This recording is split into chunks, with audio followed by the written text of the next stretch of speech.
ఇదొక మహత్తరమైన అద్భుతం. ఎందుకంటే కాలం చేసే అద్భుతం, ఇంకా వివరంగా చెప్పాలంటే సమయం చేసే అద్భుతం అనే చెప్పాలి. ఇలాంటి అద్భుతాలు చరిత్రకారులు చేసి ఉండకపోతే, ఇలాంటి ఆనవాళ్లు ఇప్పటికీ మిగలకపోతే, ఇలాంటి అద్భుతాలను చూడాలంటే మాత్రం మనం ఖచ్చితంగా టైం మెషిన్ ఎక్కాలి, కాలంలో వెనక్కి వెళ్ళాలి. అక్కడ మాత్రమే ఇలాంటి అద్భుతాలు చూడాల్సి వస్తుంది. అందుకేనేమో ఈ మహత్తరమైన కళాకారులు కాలం ఎంత గడిచినా, ఎన్నేళ్లు గడిచినా, ఎన్ని తరాలు గడిచినా, వివరంగా చెప్పాలంటే అప్పటి కళాకారులు తయారు చేసిన ఈ కళాఖండాలని భావితరాలు ఎప్పుడూ చూస్తూనే ఉండాలన్న ఉద్దేశంతో ఎప్పటికీ ఎన్నటికీ ఎవ్వరూ పాడు చేయలేని చెక్కు చెదరని కళాఖండాలని నేటి తరానికి అందుబాటులో ఉన్న ఆయుధాలైన జేసీబీ, డ్రిల్లింగ్ మిషన్, ఆధునిక చదువులైన ఇంజనీరింగ్ వ్యవస్థలు ఎన్ని రకాలు ఉన్నా కూడా ఇలాంటి అద్భుతాన్ని నేటికి నిర్మించలేరంటే మీరు నమ్ముతారా? ఇక్కడ మీరు గమనించాల్సిన ముఖ్య విషయం ఏమిటంటే ఈ అతి పెద్దదైన, సుందరమైన, అద్భుతమైన ఈ కైలాసనాథ ఆలయాన్ని రివర్స్ టెక్నాలజీతో, అంటే ఈ అతిపెద్ద పర్వతాన్ని లోపల నుంచి తొలుచుకుంటూ ఆ రాతి యొక్క మొక్కల్ని బయటకు పడవేసి నిర్మించారన్నమాట.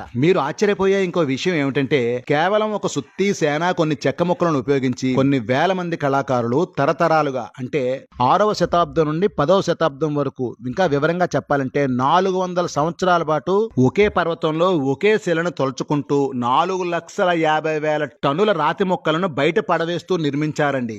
మీరు చూస్తున్న ఈ కైలాసనాథ ఆలయంలోని శివలింగంతో మొదలుకొని ఆలయం మొత్తం, అంటే ఆలయం గోపురం వరకు కూడా తొలుచుకుంటూనే నిర్మించారండి. అంతేకాదు ఆలయం యొక్క గోడలపై మహాభారతం, రామాయణం లాంటి పురాణ గాథలను కూడా చక్కగా రాతితో శిల్పాలు ఎంతో అందంగా మలిచారండి. ఇక్కడ ముఖ్యంగా చూడవలసింది, మీరు వీడియోలో చూస్తున్న కైలాసనాథుని ఆలయం మాత్రమే కాదు, 3 మతాలకు సంబంధించి మొత్తం 34 గుహలు నిర్మించారు. అవి ఏమిటంటే 12 బౌద్ధ గుహలు, 17 హిందూ గుహలు, 5 జైన మతం యొక్క గుహలు అన్నమాట. ప్రపంచంలో ఎక్కడా లేని విధంగా 3 మహామతాలు ఒకే కొండలో, ఒకే శిలలో శాంతియుతంగా సహజీవనం చేసిన చరిత్ర మనకు చెబుతున్న అపూర్వ ఉదాహరణ అన్నమాట. బౌద్ధ గుహల్లో ధ్యానం, హిందూ గుహల్లో శక్తి, జైన గుహల్లో త్యాగం. ఈ 3 మార్గాలు ఒకే మానవ ఆత్మ యొక్క ప్రయాణానికి మార్గాలుగా సూచించే గుహలైతే మహారాష్ట్రలోని ఎల్లోరా గుహలు. సుమారు 10 గంటల పాటు మీరు లైవ్ లోనే చూస్తున్నట్టుగా రికార్డ్ చేసిన ఈ వీడియోని ఒక 10 మందికి షేర్ చేసి నా కష్టాన్ని అందరూ గుర్తించేలా చేస్తారు కదూ.